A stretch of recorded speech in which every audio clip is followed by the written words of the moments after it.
सभी भक्तों से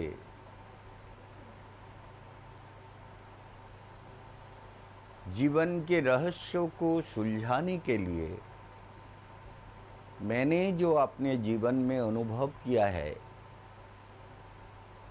11 साल के उम्र में गुरुजी के चरण में आकर भारतवर्ष के सारे साधु संत समाज के साथ मिलते हुए उनके सम्मेलन से लेकर के rotary lions club, rotary club और officers club, bar association, degree college, संत सम्मेलन आदि में अनेक क्षेत्रों में अनेक प्रकार लोगों के साथ अनेक प्रकार ज्ञान संचय करते हुए आपने जीवन को जो तपस्या में समर्पित किया, तो 98 से मेरा जीवन योग साधना के गहरी रहस्य में अपने आप चला गया।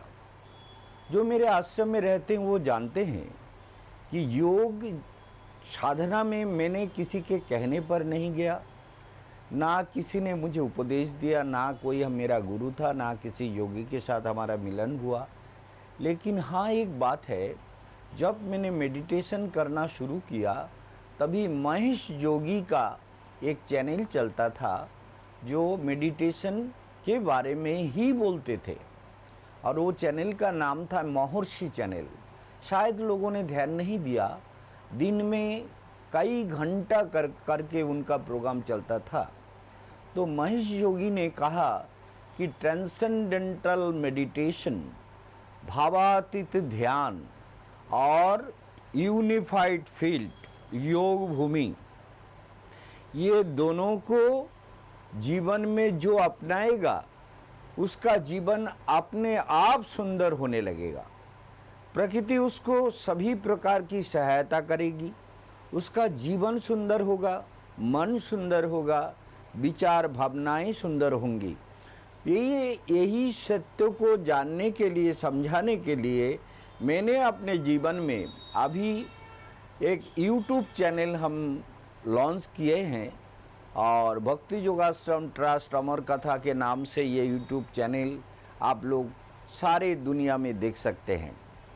तो मेरा कहना ये है, तो ये जो YouTube चैनल है ये आपको यही सूचित करना चाहता है कि रसो वही सहा, सारे जीव रसमय भगवान से आया हुआ है। रस स्वरूप भगवान, भगवान क्या है? वेद कहते हैं भगवान रस स्वरूप है।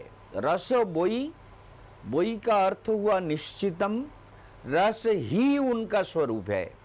और वेदांत तो भी यही कहते हैं, रस का मतलब हुआ रस जेवायम लब्धानंदीर भवती। रस का मतलब है आनंद है, जिसको रस मिला वो आनंदित हो गया। तो रस कितने प्रकार के होते हैं आपको मालूम है? 7 प्रकार के गौण रस होते हैं। किसी को युद्ध में हराना, ये भी एक वीर रस हुआ।